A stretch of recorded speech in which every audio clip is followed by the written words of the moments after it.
பரிசுத்த நாமத்திற்கு மகிமை உண்டாவதாக. இந்த காலை வேளையில் யோசபாத் ராஜாவை குறித்து நாம் தியானிக்க போகிறோம்.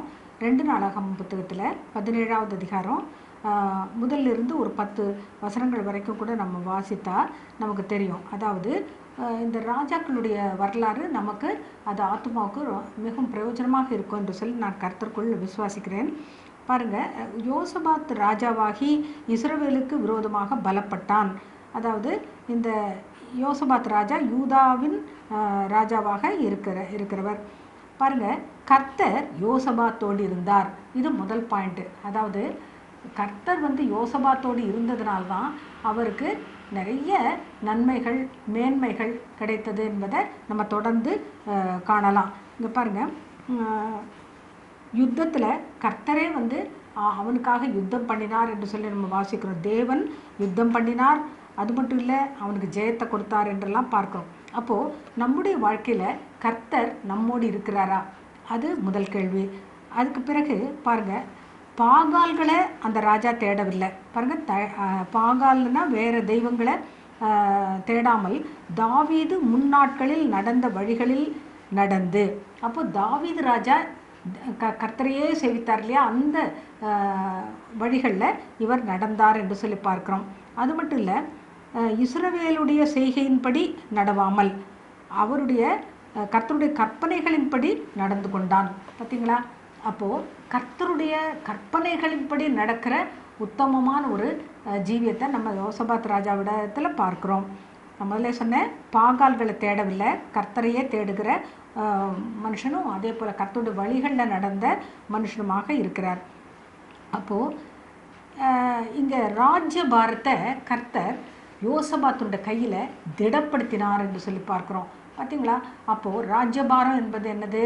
அந்த அரசாளும் அந்த ஆளுகை என்ற அந்த பெரிய ஆசீர்வாதத்தை யோசபாத் இடத்துல கர்த்தர் திடப்படுத்தினார் என்று சொல்லி பார்க்குறோம். நான் முதல்ல சொன்னேன், கர்த்தர் யோசபாத்தோடு இருந்தார். அது ஒரு பெரிய ஆசீர்வாதம் இல்லையா? அதனால் அவருடைய ராஜ்யபாரத்தை கர்த்தர் திடப்படுத்தினார். அப்போ இன்னும் தொடர்ந்து வாசிக்கும்போது இங்கே கர்த்தருடைய வழிகளில் அவன் இருதயம் உற்சாகம் கொண்டது. பாருங்கள், யோசபாத்தினுடைய முக்கியமான ஒரு தன்மை அங்கே சொல்லப்பட்டிருக்கு. அவருடைய இப்போ நமக்கு பைபிளில் சொல்லப்பட்டிருக்கு, எல்லா காவலோடும் நம்மளுடைய இருதயத்தை காத்துக்கொள்ளணும்னு சொல்லப்பட்டிருக்கு. 5 புலன்களையும் நம்ம காக்கணும், அதே நேரத்தில் நம்மளுடைய இருதயத்தையும் நம்ம கர்த்தருக்கு நேராக்கணும் என்பது தான் ஆண்டவர் விரும்புகிற ஒரு காரியம். ஏனென்றால் கர்த்தர் ஒவ்வொரு மனுஷனுடைய உன் இருதயத்தை தா என்று சொல்லி தான் ஆண்டவர் கேட்கிறார். அப்போது இந்த யோசபாத் ராஜா, யூதா ராஜா இவர், அப்போது அவர் என்ன செய்கிறார்? அவருடைய இருதயம் எப்படி இருக்குது? கர்த்தருக்கடுத்த காரியங்களில் உற்சாகம் கொண்டதாக இருக்கிறது. அவர் என்ன செய்தார் பாருங்க, விக்கிரகத்தோப்புகளையும் மேடைகளையும் அகற்றி விட்டான் என்று சொல்லி பார்க்கிறோம். யூதா என்ற அந்த பட்டணத்தை விட்டு அந்த காரியங்களை அகற்றி விட்டான் என்று சொல்லி பார்க்கிறோம். அப்போ ஒரு பட்டணத்தையே சுத்திகரிக்கக்கூடிய ஒரு தேவனுடைய சித்தத்தை அவர் நிறைவேற்றினார். அதில் அவருக்கு அந்த மன தைரியம் கிடைத்தது என்று சொல்லி பார்க்கிறோம். எப்படி கிடைக்கும் மன தைரியம்? பாருங்கள், தேவனுடைய சித்தம் செய்வதற்கும் நமக்கு நல்ல திட மனசு வேணும் இல்லையா? அப்போது அங்கே கர்த்தர் யோசபாத்தோடு இருந்ததுனால அவர் இந்த மாதிரி ஒரு பெரிய காரியம் செய்திருக்காருன்னு சொல்லி பார்க்குறோம். அதாவது மேடைகளை அகற்றினார், விக்கிரக தோப்புகளை அகற்றினார் என்று சொல்லி பார்க்குறோம். அதே போல் அவர் அரசாண்ட 3ஆம் வருஷத்தில் யூதாவின் பட்டணங்களிலே உபதேசம் பண்ணும்படிக்கு, பாருங்கள், அந்த பட்டணங்கள், யூதாங்கிறது ஒரு பெரிய தேசம், அதில் உள்ள நிறைய பட்டணங்களில் உபதேசம் பண்ணும்படி, எதை உபதேசம் பண்ணும்படி? கர்த்தருடைய சத்தியத்தை அல்லது கற்பனைகளை கட்டளைகளை உபதேசம் பண்ணும்படிக்கு பிரபுக்களையும் அதே போல் அவர்களோட கூட லேவியரையும் அவர்களோட கூட ஆசாரியரையும் அவர் அனுப்பினான் என்று சொல்லி, அந்த ராஜா அனுப்பினார் என்று சொல்லி அங்கே 6வது வசனம் வரைக்கும் நம்ம வாசிக்கிறோம், 8வது வசனம் வரைக்கும் நம்ம வாசிக்கிறோம். அப்போது அந்த ராஜாவிடத்தில் அவ்வளவு ஒரு பயபக்தியும் பக்தி வைராக்கியமும் உண்மையும் இருந்ததை நம்ம பார்க்குறோம். முதலே சொல்லப்பட்டிருக்க அவருடைய இருதயம் கர்த்தருக்கு அடுத்த காரியங்களில் உற்சாகம் கொண்டதுனால கர்த்தருக்கு முதலிடம் கொடுக்கிறார் என்று சொல்லி பார்க்குறோம். பார்த்தீங்களா? முதலாவது அவர் வந்து பட்டணத்தை சுத்திகரிக்கிறாரு. அது மட்டும் இல்லை, முதலாவது தன்னுடைய இருதயத்தை கர்த்தருக்கு நேராக்குறாரு. அதே போல் தன்னோடு கூட இருந்த பிரபுக்கள், ஆசாரியர்கள், லேவியர்களை அவர் வந்து உபதேசம் பண்ணும்படிக்கு அந்த யூதா பட்டணங்களுக்கெல்லாம் அனுப்புகிறார் என்று சொல்லி பார்க்குறோம். அதே போல தான் நம்மளோட வாழ்க்கையில் நாம் வந்து ஒவ்வொருவரும் நம்மை வந்து ஆண்டவர் வந்து ரட்சிக்கப்பட்ட ஒவ்வொருவரையும் ஆண்டவர் வந்து ராஜாக்களாகவும் ஆசாரியர்களாகவும் வைத்திருக்கிறார் இல்லையா? அப்போது அவ்வளோ பெரிய காரியம் ஆண்டவர் நமக்கு செய்திருக்கிறாரே. அப்போ நாம் வந்து இந்த ராஜாவை போல நாம் வந்து உத்தரவாதம் உள்ளவர்களாக இருக்கிறோமா? அந்த சத்தியத்தை வெளியில் போய் சொல்லணும் இல்லையா? நம்மோடு கூட நல்ல ஜெபம் பண்ணுறவங்களை நம்ம அவங்களோட ஐக்கியம் வைத்து நாம் வந்து அந்த காரியத்தை நிறைவேற்றுகிறோமா என்பது தான் ரொம்ப முக்கியமான ஒரு காரியம். அப்போது இங்கே வந்து யூதாவிலே உபதேசித்து கர்த்தருடைய வேத புஸ்தகத்தை வைத்துக்கொண்டு யூதாவின் பட்டணங்களிலெல்லாம் திரிந்து ஜனங்களுக்கு போதித்தார்கள். அப்போது இந்த கர்த்தருக்கெடுத்த காரியத்தில் இருதயம் உற்சாகம் கொண்டது என்று சொல்கிறதுக்கும் இந்த 9வது வசனத்தில் அவருடைய நடபடியும் அழகாக ஒத்து போகிறத பார்க்குறோம். சிலர் வந்து நம்ம சொல்கிற மாதிரி நம்ம செய்ய மாட்டோம் இல்லையா? அப்போது அப்படிப்பட்ட பலவீனங்கள் நமக்குள்ளே இருக்குமானா நம்ம இன்னும் கூட கர்த்தருக்கெடுத்த காரியங்களை செய்வதில் உத்தமமாக உண்மையாக இருக்கணும் என்பது இந்த காலை வேளையில் முக்கியமான ஒரு காரியம். அவங்க பாருங்கள், அந்த பட்டணங்களிலெல்லாம் திரிந்து ஜனங்களுக்கு போதித்தார்கள். அப்போது எதை வைத்து போதித்தாங்க? அந்த வேத புஸ்தகத்தை வைத்துக்கொண்டு அவங்க போதித்தார்கள் என்று சொல்லி பார்க்குறோம். அப்போ இதற்கு அந்த ராஜாவுடைய அந்த ஒத்துழைப்பு, ராஜா கட்டளையிடாமல் அவங்கெல்லாம் அப்படி போக மாட்டாங்க இல்லையா? அப்போது அப்படிப்பட்ட ஒரு பெரிய காரியம் அங்கே நடக்கிறது என்று சொல்லி பார்க்குறோம். யோசபாத்தோடு எதிரிகள் யுத்தம் பண்ணாதிருந்தார்கள்.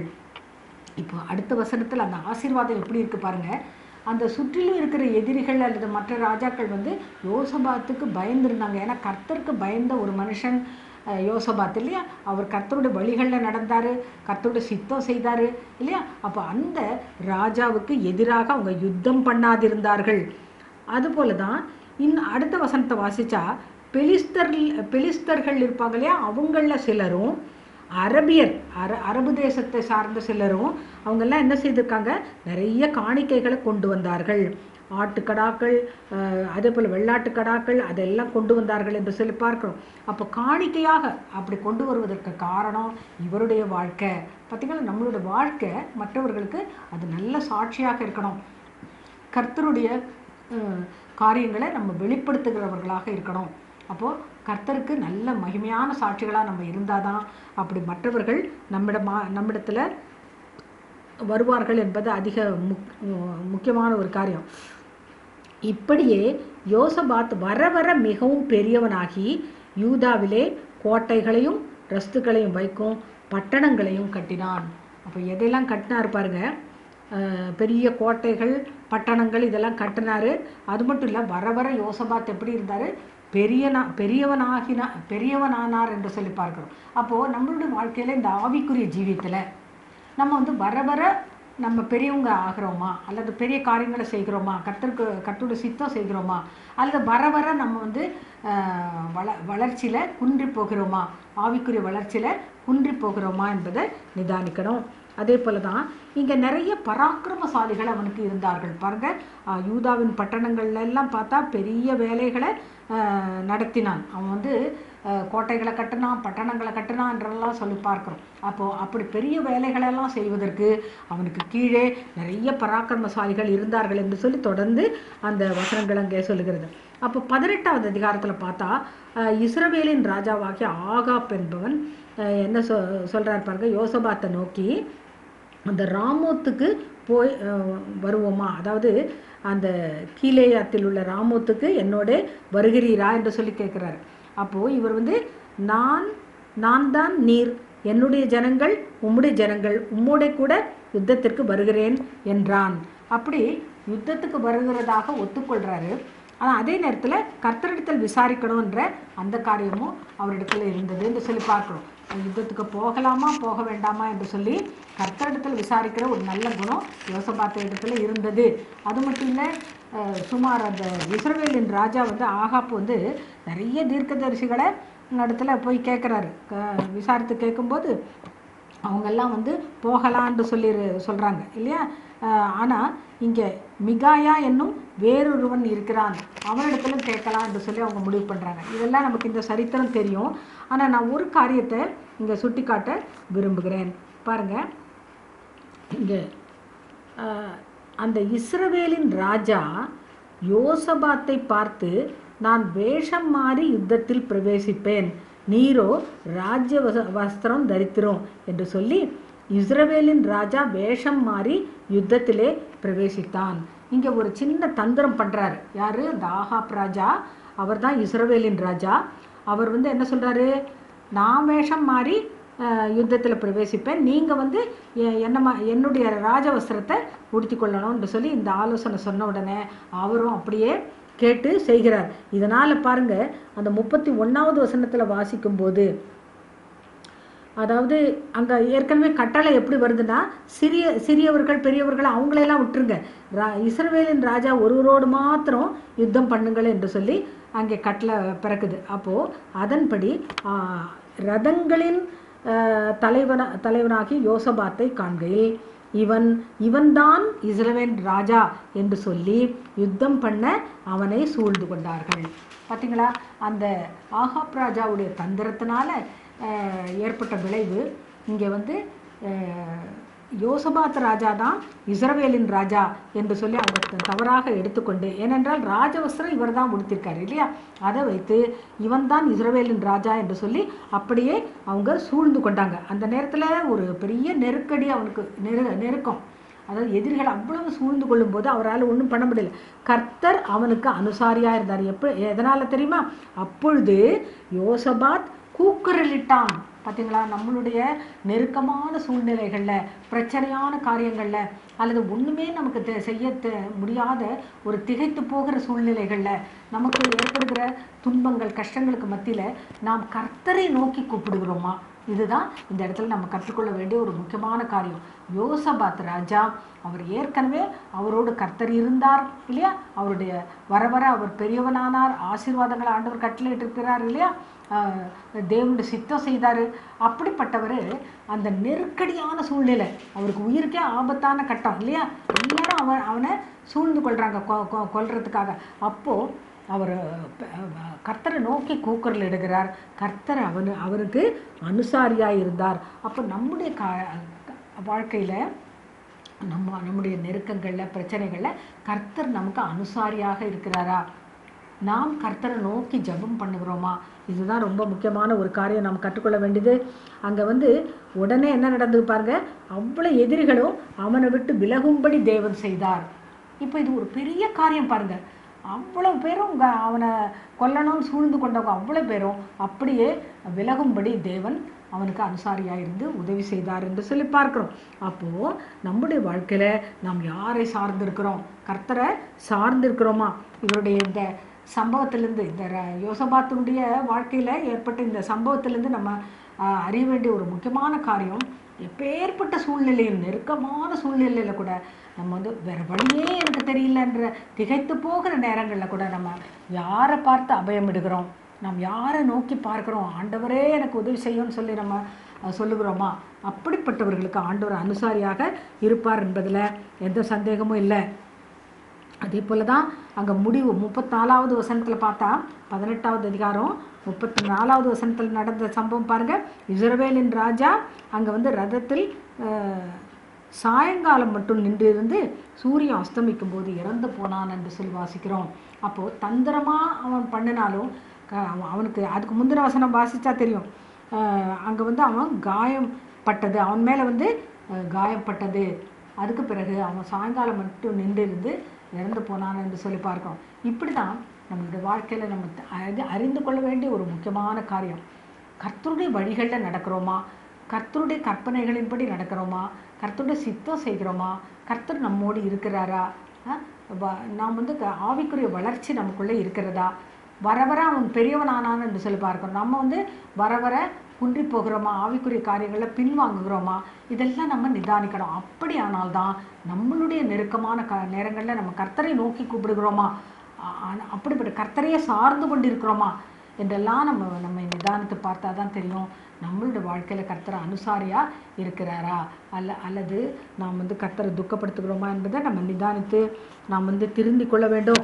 அதே போல் தான் இங்கே வந்து இன்னொரு ஒரு காரியம் 19வது அதிகாரத்தில் யோசபாத்தோட ஒரு நல்ல உத்தமமான குணத்தை நம்ம அறிந்து கொள்ளலாம். அங்கே பாருங்கள், இஸ்ரவேலருடைய ஆசாரியரிலும் அதே மாதிரி இஸ்ரவேலுடைய வம்சத்தை சார்ந்தவரிலும் சிலரை கர்த்தருடைய நியாயங்களை குறித்தும் விவாதங்களை குறித்தும் விசாரிக்கும்படி எருசலேமிலே நியமித்து, நீங்கள் கர்த்தருக்கு பயந்து உண்மையோடும் உத்தம இருதயத்தோடும் நடந்து செய்ய வேண்டியது என்னவென்றால், பார்த்தீங்களா, அந்த 19வது அதிகாரம் 8, 9, 10 வசனங்களை தொடர்ந்து வாசிக்கும்போது அதில் நல்ல விளங்கும். அதாவது அங்கே வந்து சிலரை வந்து நியாயாதிபதிகளாக அங்கே நியமித்து அவங்களுக்கு புத்தி சொல்கிறாரு.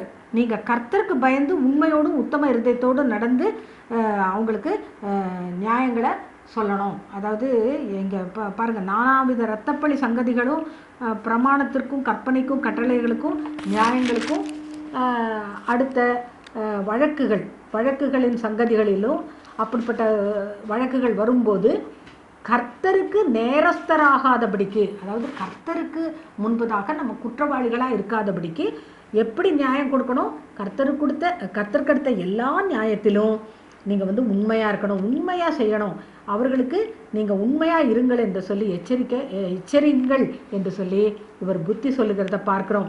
அதனால் அது மட்டும் இல்லை, நீங்கள் திடமனதாக இருந்து இந்த காரியங்களை நடத்துங்கள். யாரை பார்த்து சொல்கிறாரு பாருங்க, சில நியாயாதிபதிகளை நியமித்து அவங்களுக்கு கர்த்தருக்கு பயந்து உண்மையாக இருங்க, உத்தமமாக இருங்கன்னு சொல்கிறது மட்டும் இல்லை, நீங்கள் திடமனதாக இருந்து காரியங்களை நடத்துங்கள். அவங்களுக்கு அந்த விவாதங்களையெல்லாம் டேக்கிள் பண்ணுற அவர்களுக்கு நல்ல எச்சரிப்பு கொடுங்க என்று சொல்லிவிட்டு உத்தமனுக்கு கர்த்தர் துணை என்று சொல்லி அங்கே சொல்லுகிறத பார்க்குறோம். அப்போது அந்த யோசபாத்துடைய உள்ளத்தை தான் நம்ம பார்க்கணும். அவர் வந்து கர்த்தருக்கு அடுத்த காரியங்களில் ரொம்ப உண்மையாக இருந்தார் இல்லையா? அதே போல் தான் அந்த நியாயாதிபதிகளும் உத்தமமாக நடக்கணும் என்பதை அங்கே போதிக்கிறாரு. அது மட்டும் இல்லை, உத்தமனுக்கு கர்த்தர் துணை என்ற ஒரு பெரிய சத்தியத்தையும் அங்கே சொல்லுகிறத பார்க்குறோம். அதாவது உத்தமமாய் நடக்கிறவர்களுக்கு கர்த்தர் நன்மையை வழங்காமல் இருக்க மாட்டார் இல்லையா? அதுபோல் உத்தமர்களுக்கு தான் பாருங்கள், இந்த காலேபு, யோசுவா அவங்கெல்லாம் வந்து கடைசி வரைக்கும் கர்த்தருக்கு உத்தமமாக இருந்தாங்க. உத்தமமாக அவங்க நடந்தபடினால தான் அந்த எப்ரோனை சுதந்திரித்தார்கள் என்று சொல்லி பார்க்கணும். இது போல தான் நம்மளோட வாழ்க்கையில் நாம் வந்து அந்த பரலோக ராஜ்யத்துக்கு போக வேண்டுமானால், நித்திய ஜீவனை பெற வேண்டுமானால், கர்த்தரோடு நித்தியமாக வாழ வேண்டுமானால் நாம் வந்து நிச்சயமாகவே உத்தம ஜீவியம் செய்ய வேண்டும் என்பது ரொம்ப முக்கியமான ஒரு காரியம். இங்கே ராஜா யோசபாத் வந்து ஒரு பெரிய ராஜா, அவர் வந்து கர்த்தருக்கு முன்பதாக அவர் உத்தமமாக இருக்கிறாரு. அதே மாதிரி அந்த நியாயாதிபதிகளை நியமித்து அவங்களுக்கும் அந்த புத்திமதிகளை சொல்கிறத நம்ம பார்க்குறோம். அதே போல தான் 20வது அதிகாரத்தில் இன்னொரு காரியத்தை வலியுறுத்த விரும்புகிறேன். அதாவது அந்த யோசபாத் வந்து என்ன செய்கிறாரு, இங்கே வந்து அம்மோனியருக்கு அப்புறத்தில் உள்ள மனுஷரோடும் கூட யோசபாத்திற்கு விரோதமாக யுத்தம் பண்ண வந்தார்கள். அதாவது யாரெல்லாம் வந்தாங்க பாருங்கள், மோவா புத்திரரு, அம்மோன் புத்திரரு, அவர்களோட கூட அம்மோனியரு எல்லாரும் மொத்தமாக யுத்தம் பண்ண வர்றாங்க. அப்போ அந்த நேரத்தில் யோசபாத் என்ன பண்ணுறாரு பாருங்கள், அந்த எல்லாரையும் கூட்டி சேர்த்து உபவாசத்திற்கு அவன் கூறுவித்தான் என்று உபவாசத்தை கூறினான் என்று சொல்லி பார்க்கிறோம். 20வது அதிகாரம் 3வது வசனம் வாசித்தா, யோசபாத் பயந்து கர்த்தரை தேடுகிறதற்கு ஒருமுகப்பட்டு யூதா எங்கும் உபவாசத்தை அறிவித்தான், உபவாசத்தை கூறுவித்தான். பார்த்தீங்களா? அப்போது எதிரிகள் நமக்கு எப்போதுமே உலகத்தில் வந்து இந்த பொல்லாங்கனுடைய கையில் தான் இந்த உலகம் இருக்குது, நமக்கு எப்போதுமே போராட்டம் உண்டு என்று சொல்லி பார்க்குறோம். மாம்சத்தோடும் ரத்தத்தோடும் மட்டும் இல்லை, இந்த ஆவிகளின் ஆகாய பிரபுவனுடைய ஆவிக்கேற்றபடி அந்த பொல்லாத ஆவிகளோடு நமக்கு என்ன உண்டு, போராட்டம் உண்டு.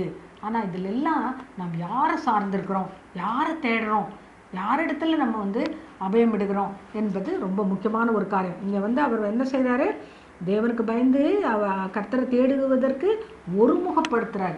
எல்லாரையும் ஒன்றா கூட்டி உபவாசம் பண்ணணும் என்று சொல்லி அறிவிக்கிறார். அது மட்டும் இல்லை, அந்த உபவாச ஜபம் அங்கே தொடர்ந்து 5வது வசனத்திலேருந்து 12வது வசனம் வரைக்கும் அவர் எப்படி ஜெபிக்கிறார் என்பது தான் ரொம்ப முக்கியம். அந்த ப்ரேயர் லைஃப், அதாவது நம்முடைய வாழ்க்கையில் இந்த ஜெப ஜீவியம் எப்படி இருக்கிறது?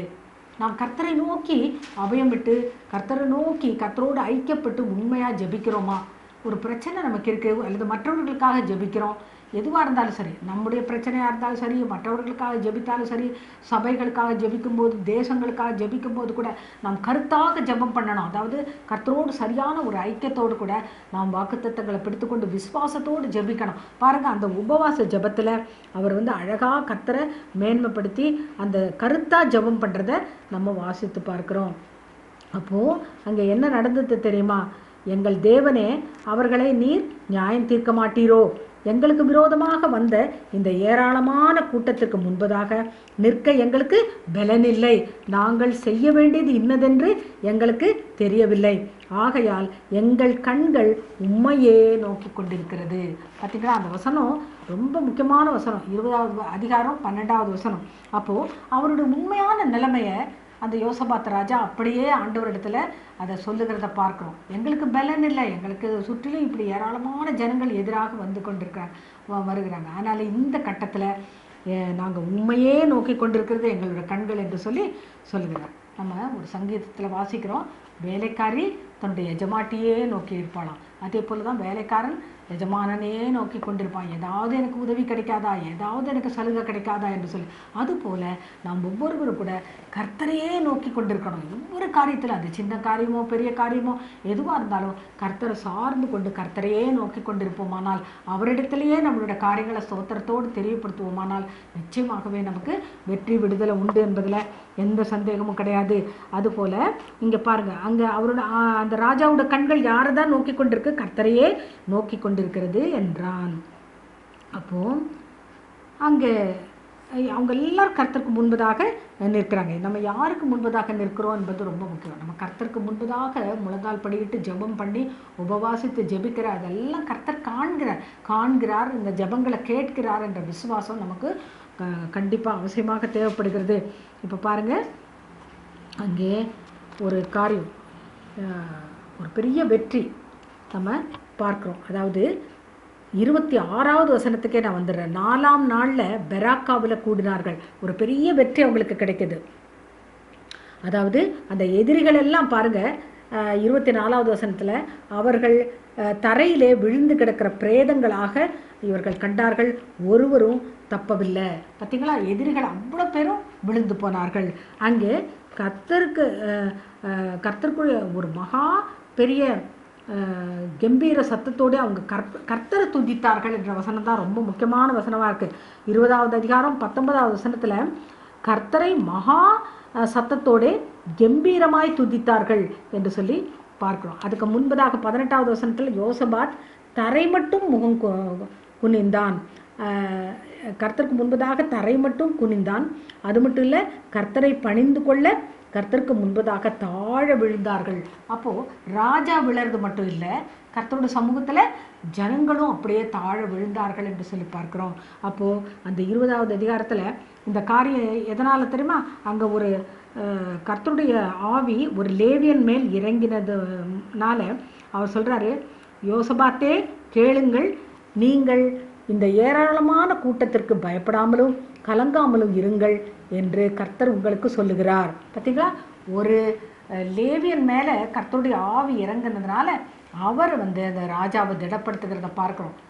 பாருங்கள், அவர் எவ்வளோ அழகாக சொல்கிறார் பாருங்கள். கர்த்தர், நீங்கள் பயப்படாமலும் கலங்காமலும் இருங்க, கர்த்தர் உங்களுக்கு யுத்தம் உங்களுடையது அல்ல தேவனுடையது என்று சொல்கிறார். பாருங்கள், நமக்கு நம்ம மாம்ச பலத்திலேயே ஏதாவது நம்ம சொந்த முயற்சியிலேயே எல்லாத்தையும் செய்து முடிக்கணும்னு நினைக்கக்கூடாது. நம்ம அப்படி உபவாசித்து ஜெபித்து கர்த்தரோட சமூகத்தில் விழுந்து கிடக்கும்போது கர்த்தருடைய தேவனுடைய பிள்ளைகள் மூலமாகவே கர்த்தர் நமக்கு பேசி நம்மை திடப்படுத்துகிறது நம்ம வாழ்க்கையில் நம்ம கண்டிருக்கிறோம் இல்லையா?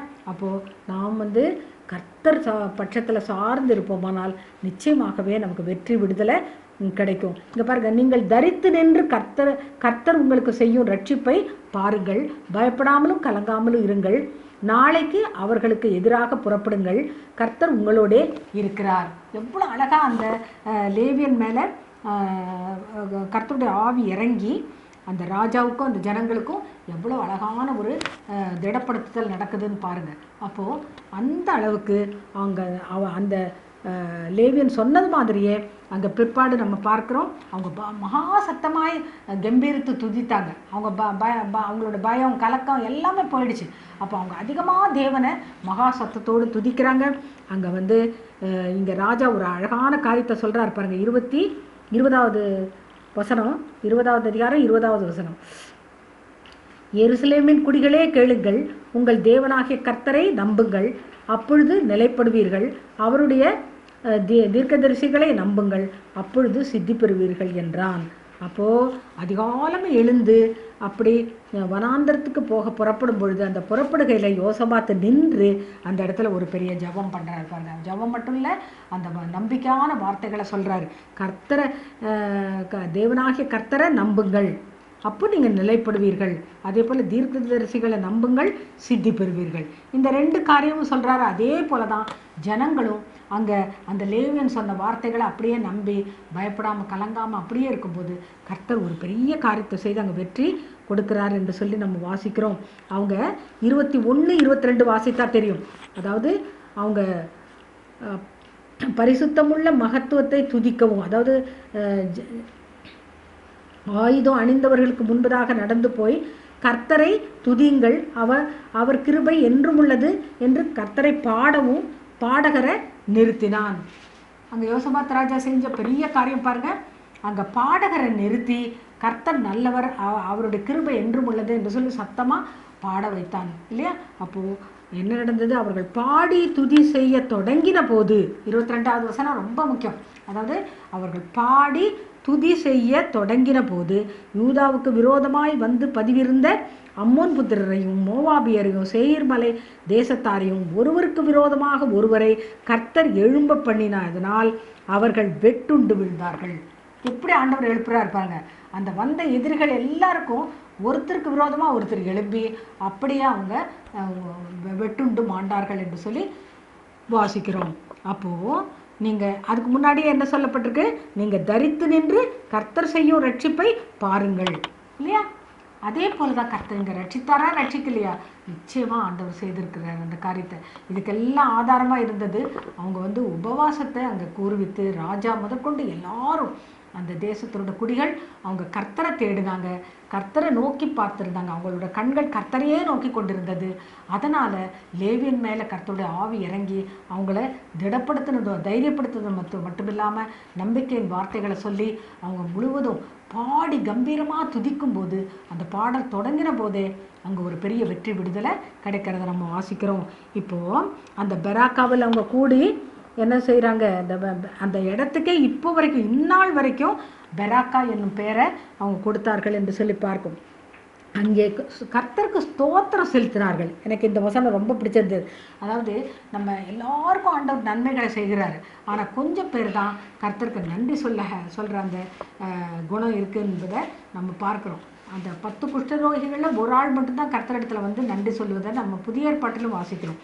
அப்படி நம்ம இருக்காதபடி எல்லாரும் நம்ம வந்து நமக்கு செய்த நன்மைகளை ஒவ்வொன்றாய் நினைத்து கர்த்தருக்கு நன்றி செலுத்துகிறவர்களாக இருக்கிறோமா என்று நம்ம நிதானிக்கணும். அங்கே பாருங்கள், அந்த கர்த்தருக்கு ஸ்தோத்திரம் செலுத்தினார்கள்.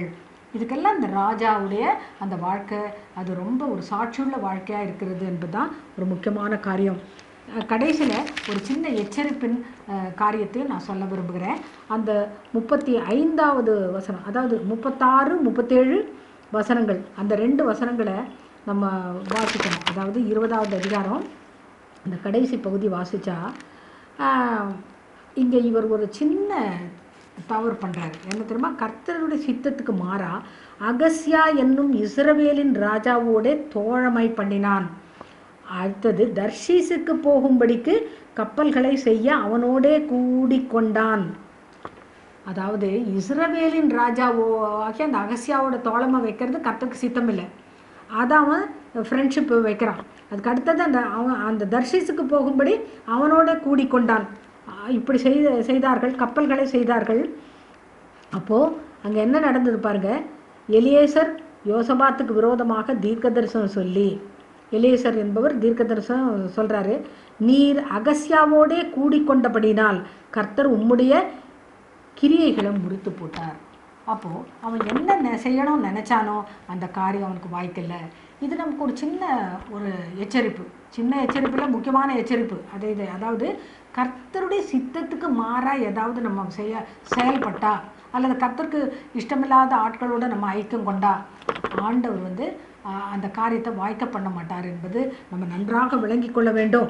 அங்கே என்ன நடந்து பாருங்க, அதோட விளைவையும் நம்ம வாசிப்போம். கர்த்தர் உம்முடைய கிரியைகளை முறித்து போட்டார் என்றான். அந்த செஞ்சு அப்படி அவங்களுடைய காரியத்தை நிறைவேற்றணும்னு நினச்சாங்களோ அந்த கப்பல்கள் உடைந்து போயிற்று, அவர்கள் தர்ஷீஸுக்கு போகக்கூடாமல் போயிற்று.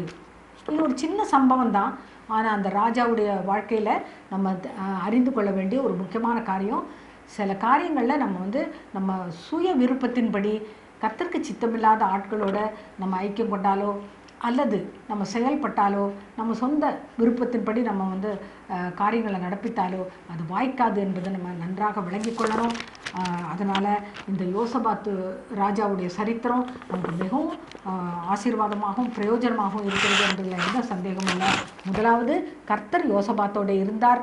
அதே போல் அவன் கர்த்தரோட வழிகளில் நடந்தான். அவனுடைய இருதயம் எப்போதும் கர்த்தருக்கு அடுத்த காரியங்களை உற்சாகம் கொண்டு செயல்பட்டான் என்பதை நம்ம வாசிக்கிறோம். வர வர மிகவும் பெரியவனாக்கி அவனை கர்த்தர் ஆசீர்வதித்தார் என்று சொல்லி பார்க்குறோம்.